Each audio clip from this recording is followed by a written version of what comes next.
Across a vast and endless land, under a calm and silent sky, a group of men walked behind a prophet. Their steps seemed ordinary, but on that day, destiny was preparing something extraordinary. It was not about a great battle, nor a grand miracle that would shake the world, but rather a simple trial, a lump of gold. Yes, just a small piece of this temporary world, yet enough to alter the hearts of men, enough to shatter friendships, and enough to claim lives.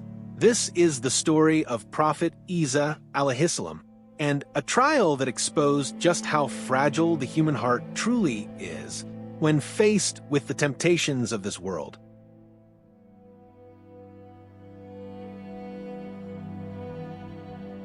Prophet Isa alayhissalam was known as a figure full of compassion, gentle in his speech, and wise in every action. He traveled from one place to another, teaching humanity about faith, about patience, and about the vital importance of detaching oneself from an obsessive love for this world. That day, he walked alongside a few of his followers. They were people who believed, who wanted to learn, who wanted to draw closer to Allah. However, not all hearts are created equal. Among them, there were those who were sincere, those who were half-hearted, and those who still harbored a deep love for worldly desires. And often, the greatest trial does not come from the outside, but from deep within the heart itself.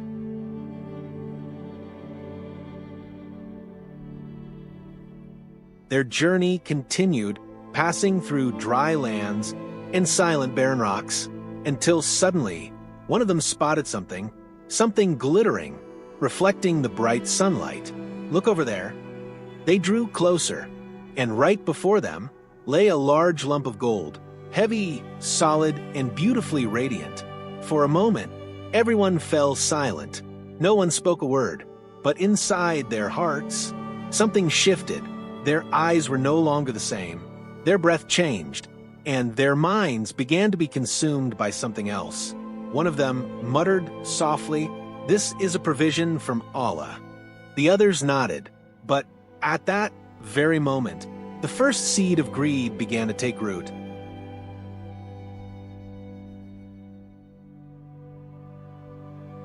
Prophet Isa looked at the gold, then looked at his followers. He did not speak immediately. It was as if he understood exactly what was transpiring within their hearts. Then he spoke calmly. "This gold is not what you think it is." His followers looked at one another. Prophet Isa continued, "If you desire it, then it will rule over you.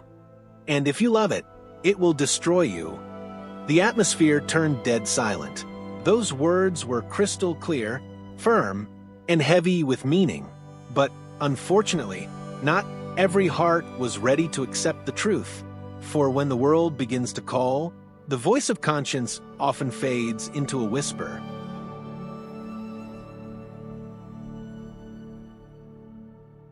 After that, they continued their journey, but something had fundamentally changed. They were still walking together, but their minds were left far behind, right back where the gold lay. A few began to whisper, speaking in hushed tones. "What if we go back? What if we take it? Isn't it a gift from God?" Excuse after excuse began to surface, and this is where the human heart so easily finds justification for something that is entirely wrong. In the end, they turned back, returning to the exact spot where the gold was, and this time, not as followers of a prophet, but as men deeply blinded by the trials of this world.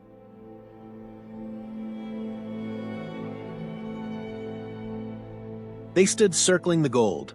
Their eyes were full of hope, yet dripping with suspicion. One of them said, "Let's just divide it equally." The others agreed, but a problem arose. Their numbers did not divide smoothly into equal shares, and from that moment on, the tension became palpable. No one wanted to receive a smaller share.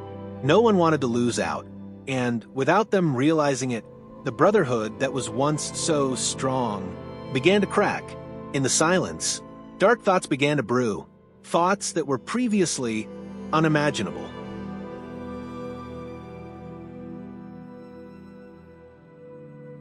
Finally, they came up with a plan.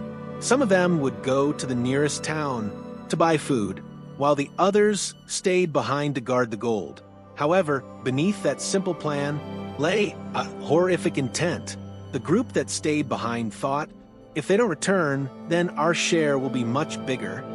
Meanwhile, those who went harbored the exact same malice. On their way to town, they whispered to each other, "What if we poison this food? When they eat it, they will die, and all that gold will be ours alone." The plot was sealed, and at that very moment, they were truly, utterly lost. Evening began to fall as the sun slowly dipped below the horizon. The group that went to town finally returned, carrying the food. The group that waited welcomed them with smiles that hid a dark, bloody secret. And in an instant, the trap was sprung. The returning group was ambushed and slaughtered, without mercy, without regret. Afterward, the survivors sat down together and began to feast upon the food, the very food that had been laced with poison. A few moments later, one by one, they collapsed. Their bodies grew weak, their breath stopped, and in the end, everyone died. Not a single soul was left alive.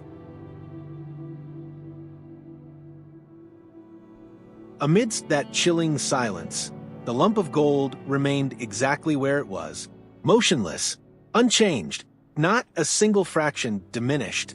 It didn't go anywhere, but the men who fought so viciously over it were gone. How deeply ironic, something deemed so incredibly precious became the very catalyst for their demise, and the world once again showed its true colors. It is something that can never truly be owned.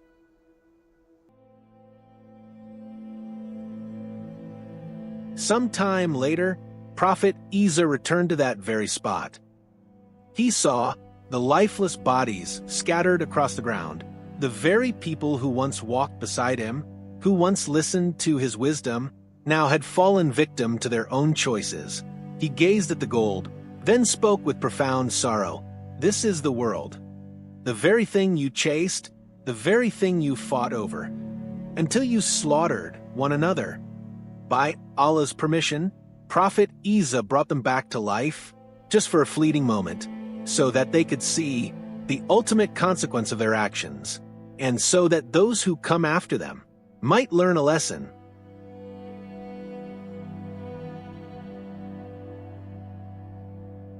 Those who were brought back to life looked at each other. They finally realized the sheer gravity of what they had done. Regret filled their hearts to the brim. But it was all too late, because second chances do not always come around, and life does not always grant the time to fix our gravest mistakes. This story is not just a relic of the past. It is a mirror for all of us of how easily the human heart can shift over something completely fleeting, of how greed can blind intellect and even conquer faith, and of how this world is never truly worth fighting for, at the cost of everything else.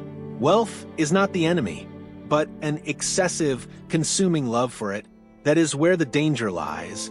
For when the world takes full control of the heart, truth becomes blurred, and wrongdoing begins to feel right.